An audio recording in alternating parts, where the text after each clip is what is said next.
राजीव दीक्षित जी आप कह सकते हैं कि वो स्वामी विवेकानंद का एक रूप थे। जिस तरह से वो भारत की संस्कृति को ले जा रहे थे, उनको रहस्यमय तरीके से मौत हो गई। राजीव दीक्षित जी कोई जाना ही नहीं, क्या हो गया?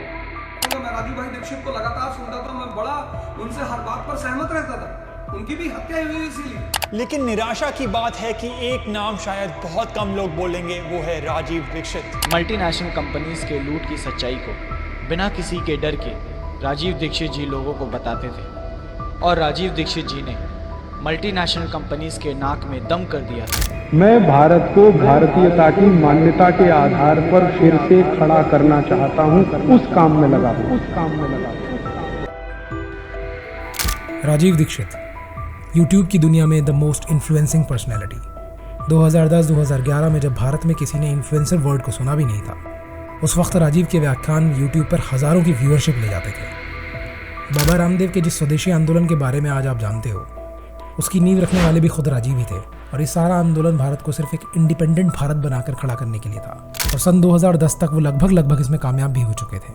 लेकिन अचानक 30 नवंबर 2010 को उनकी मौत हो जाती है। अब जहां उनकी मौत को नेचुरल बताया जा रहा था, वहीं दावे ये भी थे कि राजीव का मर्डर हुआ है और उनकी मौत जहर देने की वजह से हुई है। बट इससे पहले कि मैं आगे बढ़ूं, जो लोग राजीव के बारे में नहीं जानते, उन्हें राजीव जी का एक छोटा सा बायो दे देते हैं। और आप लोग जो मेरे इस चैनल पे एकदम नए हो, उनसे एक छोटी सी दरख्वास्त है कि इस वीडियो के नीचे सब्सक्राइब के बटन को जरूर दबाएं, ताकि ऐसे ही ट्रुथ को डिकोड करने वाली वीडियोस हमेशा आपके यूट्यूब फीड में बने रहें। तो राजीव 30 नवंबर 1967 में अलीगढ़ के नाह गांव में पैदा हुए थे, और चूंकि पढ़ने में बेहद तेज थे, तो फिरोजाबाद से 12th करने के बाद इलाहाबाद यानी कि आज के प्रयाग से बीटेक भी किया, और फिर IIT कानपुर से एमटेक करने के बाद फ्रांस से अपनी PhD कंप्लीट की। फ्रांस में टेलीकम्युनिकेशन सेक्टर में काम करने के बाद राजीव जी स्वर्गीय श्री डॉक्टर APJ अब्दुल कलाम के साथ भी जुड़े। लेकिन चूंकि हमेशा से राजीव जी भगत सिंह और गांधी जी के विचारों से काफ़ी प्रभावित रहते, इसलिए बाद में उन्होंने सब कुछ छोड़कर भारत को स्वदेशी बनाने की राह पकड़ ली, और इस तरह जन्म हुआ एक स्वदेशी और स्वावलंबी विचारधारा रखने वाले क्रांतिकारी राजीव दीक्षित का। राजीव वो पर्सनैलिटी थे जो गांधी जी की तरह अहिंसावादी तो थे, मगर उनकी बातों में एकदम बेखौफ युवा भगत सिंह की झलक दिखती थी। उन्होंने सिर्फ अपने व्याख्यानों और वाकपटुता के दम पर कई सारी विदेशी कंपनियों के खिलाफ एक जंग छेड़ दी थी। वो खुलेआम इन कंपनीज के हिडन एजेंडा और काले कारनामों की परतें खोल दिया करते थे। कभी कोल्ड ड्रिंक्स को टॉयलेट क्लीनर, तो कभी कोलगेट और पेप्सोडेंट जैसे उत्पादों को बच्चों के लिए हानिकारक बताते थे। उनका मानना था कि अगर हम भारत की वैदिक पद्धति को पूरी तरह अपना लें, तो अपनी लाइफ में कभी भी बीमार नहीं पड़ेंगे। यहाँ तक कि हमारे घर की किचन में मिलने वाले मसाले और तमाम तरह के इंग्रेडिएंट्स अकेले ही हमारी बॉडी को पूरी तरह ठीक करने में सक्षम है, और हमें इन एलोपैथिक दवाइयों और डॉक्टर्स की कोई ज़रूरत ही नहीं है। एंटरप्रेन्योरशिप की जो बातें हम लोग सोशल मीडिया और शार्क टैंक जैसे शोज में देखते या सुनते हैं, राजीव उनके बारे में बहुत पहले बात किया करते थे।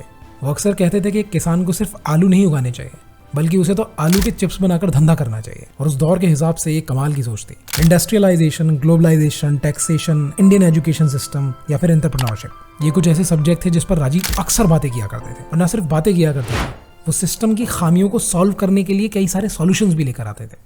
अपने दौर में राजीव एक समाज सुधारक के तौर पे बहुत ज़्यादा फेमस थे, और उनके व्याख्यानों को सुनने के लिए हजारों की भीड़ इकट्ठी हो जाया करती थी। लेकिन फिर अचानक ठीक अपने जन्मदिन वाले दिन 30 नवंबर 2010 को कभी ना बीमार पड़ने का दावा करने वाले राजीव की हार्ट अटैक से मौत हो जाती है। अब सोचिए, एक ऐसा व्यक्ति जो सिर्फ अपने भाषणों के जरिए करोड़ों लोगों के दिल में जगह बनाता जा रहा है, जिसकी सिर्फ बातें सुनकर लाखों लोग फॉरेन कंपनीज के प्रोडक्ट्स का बायकॉट कर रहे हैं, उसके अपने कितने दुश्मन होंगे? अब ये मौत नेचुरल थी या राजीव का मर्डर हुआ था? ये सवाल बहुत उठे, और उस वक्त उन सवालों का उठना जायज़ भी था। जाहिर सी बात थी कि बहुत सारी कंपनीज राजीव को पसंद नहीं करती थी, और उनकी मौत के बाद उठे सवालों को मीडिया में जगह ना मिलना, ये किस तरफ इशारा करता था? और वैसे भी जब राजीव जिंदा थे, कोई भी उनके सामने तर्क वितर्क करने की हिम्मत नहीं रखता था। राजीव की मौत के बाद उठे सवालों ने इस कदर तूल ले लिया था कि बाबा रामदेव पर भी उनकी हत्या में शामिल होने के आरोप लगते रहे, और उनकी भूमिका इस पूरे इंसिडेंट में बेहद संदेहास्पद रही। खैर, तो पूरी कहानी को कुछ इस एंगल से समझने की कोशिश करते हैं। राजीव बाबा रामदेव से बहुत पहले से स्वदेशी आंदोलन चला रहे थे, और जब वो बाबा रामदेव से मिले, तो दोनों ने मिलकर भारत स्वाभिमान ट्रस्ट की स्थापना की, और राजीव को इसमें राष्ट्रीय महासचिव और प्रवक्ता का दायित्व मिला। अब ऐसा माना जाता है कि राजीव को ये उपाधि मिलने के बाद से ही बाबा रामदेव के बहुत से करीबियों को ये बात बड़ी नापसंद थी, और वो राजीव को ज़्यादा पसंद नहीं करते थे। अब चूंकि राजीव अपने व्याख्यानों के लिए बेहद मशहूर थे, तो उनके कई सारे व्याख्यान पंतजलि के योग विद्यापीठ में भी हुए, और इसी कड़ी को आगे बढ़ाते हुए उनके व्याख्यानों की एक पूरी श्रृंखला उस वक्त के धार्मिक चैनल जैसे कि आस्था वगैरह पर आती थी, जिसकी वजह से राजीव की लोकप्रियता दिन ब दिन बढ़ रही थी। लोग उन्हें पहचान रहे थे, उन्हें जान रहे थे, उनके व्याख्यानों में लाखों की भीड़ इकट्ठी होने लगी थी, और इसी कड़ी में राजीव अपने व्याख्यानों और स्पीचेस के लिए भारत भर में घूम रहे थे। इसी दौरान नवंबर 2010 के आखिरी हफ्ते में उनका एक दौरा छत्तीसगढ़ में भी होता है। अब अगर बयानों के हिसाब से देखें तो 29 नवंबर 2010 को राजीव दुर्ग जिले से अपना भाषण खत्म करके लौट रहे थे और अचानक उन्हें गाड़ी में तेज पसीना आने लगता है। अब गाड़ी में उनके साथ पंतजलि के ही एक आचार्य थे जिनका नाम था आचार्य दयासागर, जो बाबा रामदेव के साथ जुड़े हुए थे। वो राजीव को अपने साथ दुर्ग में ही बने बाबा रामदेव के एक आश्रम में ले जाते हैं। हालांकि राजीव उनको कहते हैं कि उन्हें सिर्फ गैस की शिकायत है और शायद उनकी तबीयत उसी की वजह से खराब है और वो जल्दी ही ठीक हो जाएंगे। लेकिन फिर भी आचार्य दयासागर उनकी तबीयत खराब देख उन्हें आश्रम की तरफ ले आते हैं।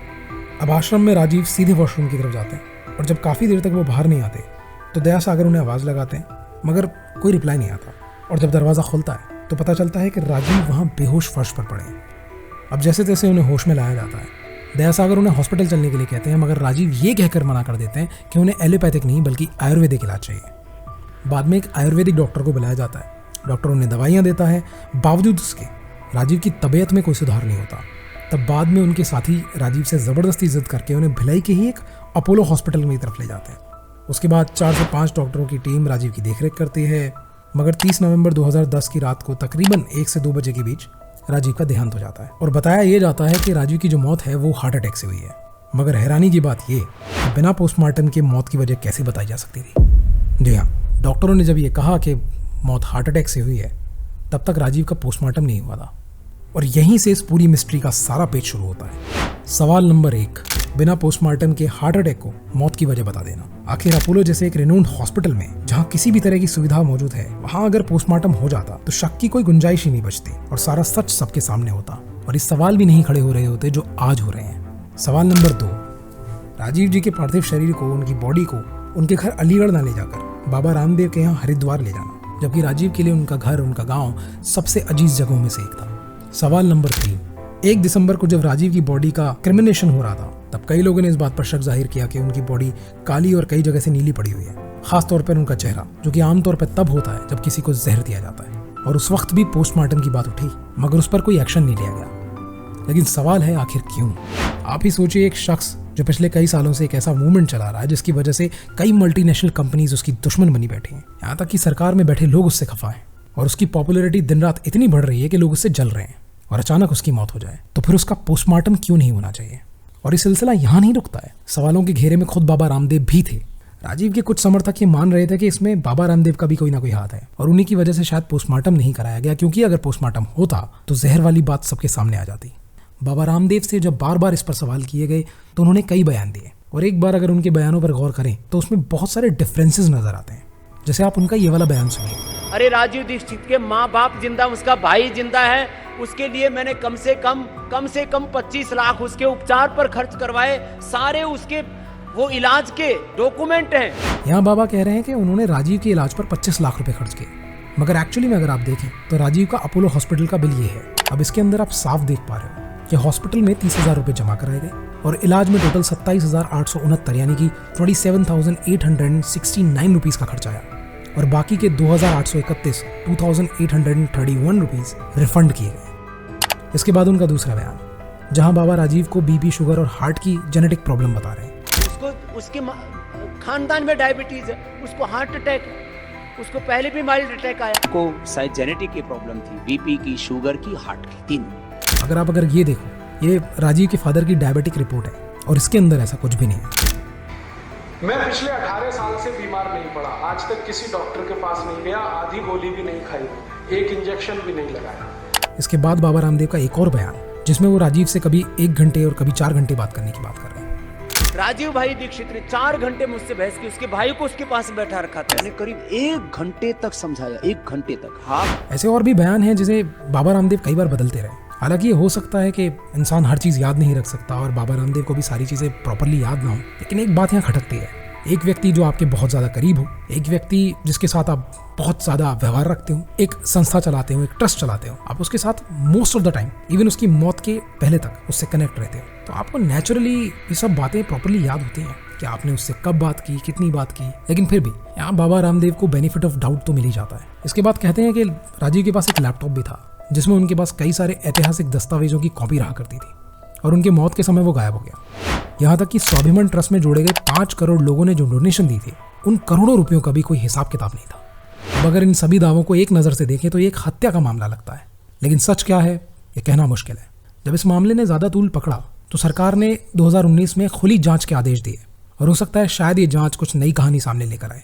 मगर एक बात तय है कि राजीव की एक दो हाइपोथेटिकल और व्यंग्यात्मक बातों को छोड़ दें तो राजीव की ज़्यादातर बातों में दम था, क्योंकि जैसे जैसे समय बीत रहा है उनकी कही बहुत सारी बातें सही साबित हो रही हैं। जैसे 500 और 1000 के नोट बंद करने की बात करना और भारत के लोगों का स्वदेशी अपनाकर एंटरप्रेन्योरशिप बनने का रास्ता चुनना। It seems that everything going to be exact direction ही वांट।